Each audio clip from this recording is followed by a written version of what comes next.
ਕਵਿਤਾ ਹੈ ਡਾਇਰੀ ਦੇ ਪੰਨਿਆਂ 'ਤੇ। ਮੇਰੀ ਡਾਇਰੀ ਦੇ ਪੰਨਿਆਂ ਉੱਤੇ ਲਿਖਦੀ ਹਾਂ ਕੁਝ ਜਜ਼ਬਾਤ, ਕੁਝ ਵਲਵਲੇ ਦਿਲ ਦੇ। ਲਿਖਦੀ ਹਾਂ ਕੁਝ ਰੰਗ ਸੂਹੇ ਪਿਆਰ ਦੇ, ਸਿਰਨਾਵੇਂ ਕੁਝ ਅਬੋਲ ਇਕਰਾਰਾਂ ਦੇ। ਲਿਖਦੀ ਹਾਂ ਮੁਹੱਬਤ ਭਰੀ ਸ਼ਾਇਰੀ, ਕਿਸੇ ਦਿਲ 'ਚ ਡੂੰਘੀ ਉਤਰ ਜਾਵੇ।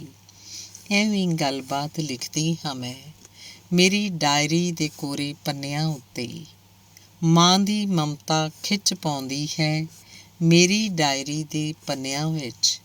ਲਿਖਦੀ ਹਾਂ ਮਾਂ ਵੱਲੋਂ ਮਿਲੇ ਹੋਏ ਅੱਖਰ, ਉਹਦੇ ਹੱਥਾਂ 'ਚ ਮਹਿਕ ਸੀ ਮਿੱਟੀ ਦੀ। ਮੇਰੇ ਹੱਥਾਂ 'ਚ ਪੈਨ ਹੈ ਸਿਆਹੀ ਵਾਲਾ, ਲਿਖਦਾ ਏ ਦਿਲ 'ਚ ਆਏ ਖਿਆਲ। ਮੇਰਾ ਹੱਥ ਫੜ ਡਾਇਰੀ ਦੇ ਪੰਨਿਆਂ 'ਤੇ, ਮੇਰਾ ਹੱਥ ਫੜ ਡਾਇਰੀ ਦੇ ਪੰਨਿਆਂ 'ਤੇ। ਧੰਨਵਾਦ।